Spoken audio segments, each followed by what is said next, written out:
जब राजा को हारने का डर सताए तो बाबू भैया अपने असली रूप में आए। अभी तक जितने हथकंडे अपनाए लेकिन नतीजा कुछ नहीं पाए, इसीलिए राजा खुद मैदान में चले आए। हिंदू खतरे में है नारा चलाकर खूब वोट बटोरे, लेकिन देश खतरे में है इस पर एक शब्द न बोले। डेमोक्रेसी की वाट लगाए, देश की इकोनॉमी संभल नहीं पाए, बस राजा तो अपने गीत गाए और अंध भक्तों को वही गीत सुनकर चैन आए। लेकिन आम जनता कहाँ जाए, उन्हें तो बस गरीबी का डर सताए। अभी तक जितने भी पब्लिक के सामने स्कैम आए लेकिन जनता कुछ न कर पाए। अब वोट किसको दिया जाए, यहाँ पर जनता भी मार खाए और थक हार कर हिंदू है तो बीजेपी को वोट जाए और मुसलमान है तो कांग्रेस को वोट जाए। लेकिन देश की चिंता किसी को न सताए, बस अपने काम चल जाए और देश का विकास भाड़ में जाए। बस अपनी जेब के खर्च पूरे हों, बाकी सामने वाला भूखा मर जाए। अब और कितनी कविता सुनाए, क्योंकि ये किस्सा कभी खत्म ना होने पाए, इसलिए अब मुद्दे पर आए और बात को आगे बढ़ाएं। तो दोस्तों, जैसा कि आधी बात कवि ने अपनी पंक्तियों से समझा दी, वैसे ही अब हम इस कविता का एनालिसिस करेंगे। जैसा कि पीएम मोदी का लेटेस्ट बयान सोशल मीडिया पर वायरल हुआ है, काफी ज्यादा कंट्रोवर्सी देखने को मिल रही है क्योंकि बयान ही कुछ ऐसा था। वीडियो आपकी स्क्रीन पर। पहले जब उनकी सरकार थी उन्होंने कहा था कि देश की संपत्ति पर पहला अधिकार मुसलमानों का है। इसका मतलब ये संपत्ति इकट्ठी करके किसको बांटेंगे? जिनके ज्यादा बच्चे हैं उनको बांटेंगे। घुसपैठियों को बांटेंगे। क्या आपकी मेहनत की कमाई का पैसा घुसपैठियों को दिया जाएगा?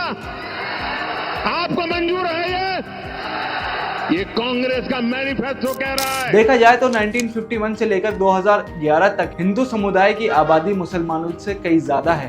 1951 से लेकर 2011 तक हिंदू समुदाय की आबादी 676 मिलियन थी और मुसलमान की 136 मिलियन। तो यहाँ से आप खुद अंदाजा लगा सकते हैं, जो अंधभक्त कहते फिरते हैं कि उन्हें मुसलमानों से खतरा है, इस डाटा से साफ जाहिर होता है कि किसको किससे खतरा है। हालांकि आपको बता दें, भारत के निवासियों को किसी धर्म के लोगों से कोई खतरा नहीं, सिवाय इन एक्सट्रीमिस्ट नेताओं से। जहां तक एक टाइम पर मुसलमान की फर्टिलिटी रेट हिंदू से ज्यादा हुआ करती थी, अब वो हिंदुओं के फर्टिलिटी रेट के बराबर आ चुकी है। फर्टिलिटी रेट यानी एजुकेशन, इकोनॉमी, वेलफेयर में हिस्सेदार होना, इसी को मद्देनजर रखते हुए सुप्रीम कोर्ट ने भी कहा कि बर्थ कंट्रोल को लेकर देश में कोई भी रूल या लॉ लाया नहीं जाएगा। और जहां मोदी जी ने मुसलमानों के फर्स्ट राइट टू रिसोर्सेज, जो कि मनमोहन सिंह के द्वारा कहा गया था, इसी पे आपत्ति जताते हुए इसको एक मुद्दा बना दिया है कि कांग्रेस तो केवल मुसलमानों का साथ देती थी।